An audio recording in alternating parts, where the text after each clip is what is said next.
Shalom, selamat pagi Bapak Ibu Saudara yang dikasihi Tuhan. Kita kembali berjumpa dalam Mana Rema pagi ini. Sebelumnya kita akan sama-sama berdoa.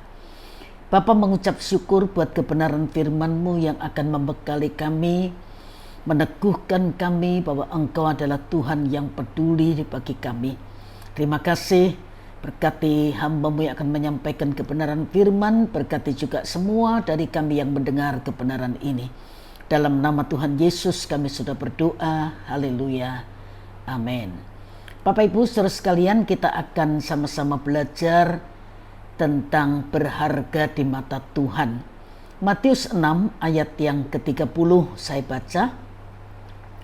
Matius 6 ayat yang ke-30.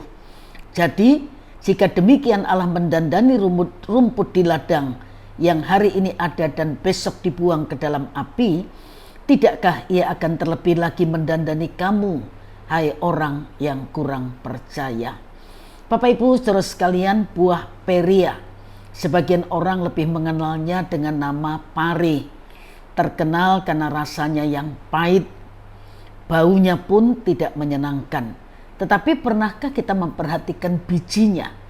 Biji peria diselubungi oleh sebentuk selaput. Jika selaput itu kita kelupas, maka kita akan menemukan keping biji yang cantik sekali, warnanya bergradasi dari coklat tua ke coklat muda. Sekujur permukaannya juga dipenuhi tekstur rumit. Maka biji-biji tersebut mirip manik-manik kayu yang diukir dengan teliti oleh seniman galas wahid. Lebih menarik lagi, tak ada satu ukiran pun yang sama persis. Allah tidak mencetak biji-biji itu dengan mesin. Allah mengukirnya satu demi satu. Betapa mengagumkan Allah sang pencipta biji mungil yang tersembunyi di dalam buah, yang rasa dan baunya tidak enak. Begitu ia perhatikan, bayangkan sedemikian rupa Allah mendandani benda kecil di bagian yang bahkan jarang terlihat, apalagi diperhatikan dan dianggap berguna oleh manusia. Tetapi itulah Allah yang juga menciptakan kita. Tidak ada yang tidak berharga di matanya. Dalam khotbahnya di bukit, Tuhan Yesus juga berkata tentang rumput di ladang yang umurnya sangat singkat, tetapi didandani Allah begitu indah. Pernahkah kita merasa begitu tidak berarti, tidak berharga, hanya seorang manusia lain di antara sekian miliar penduduk di bumi? Allah sendiri yang berkata, "Engkau berharga di mataku dan mulia, dan aku ini mengasihi engkau." Kita semua adalah ciptaan yang mulia. Tidak sepatutnya kita berpikir bahwa kehidupan akan berjalan sama, baik kita ada atau tidak. Sebab setiap kita diciptakan unik.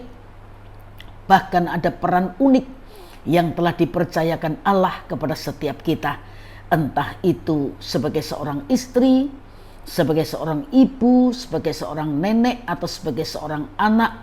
Entah itu bagian dari masyarakat, dari lingkungan kerja, dari kehidupan bergereja, semua sudah dirancang oleh Allah. Kalau kita mengabaikannya, sesungguhnya tidak ada orang yang lebih tepat untuk mengisinya. Tapi apakah kita bersungguh-sungguh menjalani peran kita masing-masing, sehingga pasti ada dampak serius dan positif yang bisa dirasakan. Mari Bapak Ibu saudara sekalian, kita menjadi berkat dengan segala keberadaan atau profesi kita masing-masing untuk kemuliaan Allah. Kita menjadi nenek seperti nenek Louis yang mewariskan iman kepada keluarganya. Menjadi bapak seperti Daud yang berkata kepada Salomo anaknya dalam 1 Tawarik 28 ayat yang ke-9, "Dan engkau anakku Salomo, kenalah Allahnya ayahmu dan beribadalah kepadanya dengan tulus ikhlas dan rela hati. Sebab Tuhan menyelidiki segala hati dan mengerti segala niat dan cita-cita. Jika engkau mencari Dia, maka Ia berkenan ditemui olehmu, Tetapi jika engkau meninggalkan dia, maka ia akan membuang engkau untuk selamanya. Para wanita, kita juga berusaha seperti Deborah, menjadi ibu, menjadi istri, menjadi hakim, ya, seperti Deborah. Jadi hidup ini berguna. Bapak Ibu saudara sekalian, ketika kita menaikkan pujian, hidup ini adalah kesempatan. Kesempatan untuk apa? Bukan kesempatan hanya untuk menikmati berkat Tuhan, tapi kesempatan untuk berkarya bagi Tuhan, menjadi berkat bagi sesama, dan segala kemuliaan kembali kepada Tuhan, sumber hidup kita dan sumber segala karunia.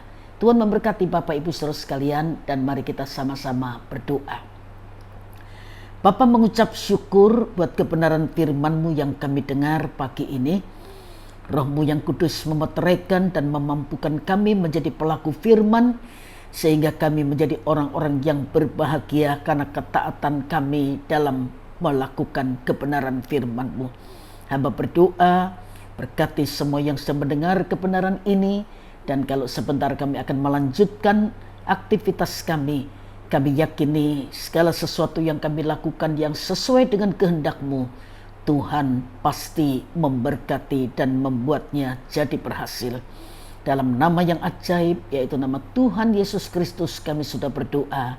Haleluya. Amin. Ya, Tuhan memberkati Bapak Ibu saudara sekalian, dan selamat pagi.